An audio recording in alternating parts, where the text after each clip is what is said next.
नए तीवर के साथ आ रही है आपकी पसंदीदा मासिक पत्रिका दलित दस्तक। नीचे दिए गए नंबर पर आज ही संपर्क करिए या व्हाट्सएप करिए।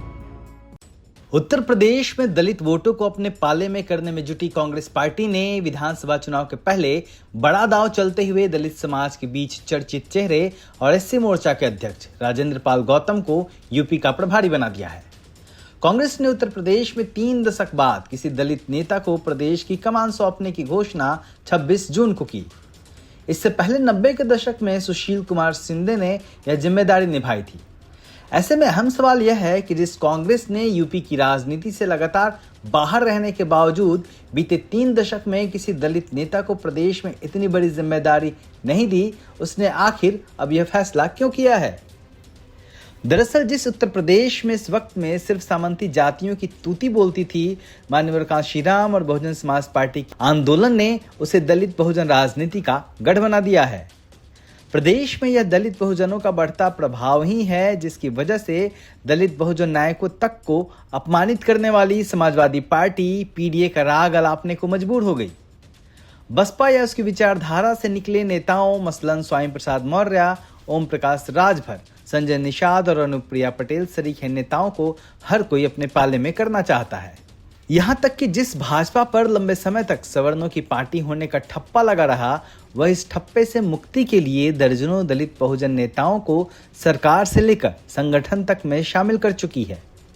ऐसे में कांग्रेस पार्टी भी राजेंद्र पाल गौतम पर दांव लगाकर दलित वोटों को अपने पाले में करने की लड़ाई में जुट गई है। यानी यूपी के तकरीबन 20 से 22% दलित वोटों की बात करें तो इस समाज की हालत एक अनार और 100 बीमार वाली हो गई है। ऐसे में राजेंद्र पाल गौतम पर बड़ी जिम्मेदारी होगी। आम आदमी पार्टी से अपनी राजनीति की शुरुआत करने वाले गौतम की खासियत यह है कि वह जिस समाज से आते हैं उससे अपना नाता कभी नहीं तोड़ा, बल्कि समाज के बीच में अपनी पैठ लगातार मजबूत करते रहे। मिशन जय भीम नाम के संगठन के जरिए वह देश भर में लगातार अम्बेडकरवादी समाज के बीच अपनी सक्रियता बढ़ाने में कामयाब रहे हैं।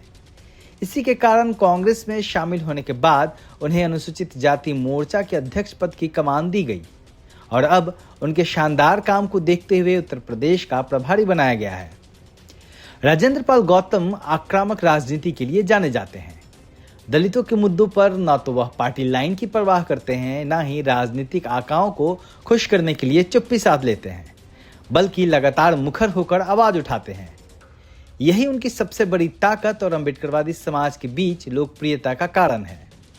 इससे इनकार नहीं किया जा सकता कि राजेंद्र पाल गौतम दलित समाज के बीच लोकप्रिय हैं, लेकिन बड़ा सवाल और चुनौती यह है कि वह इस लोकप्रियता के जरिए दलित समाज के वोटों को कांग्रेस की तरफ कितना मोड़ पाते हैं।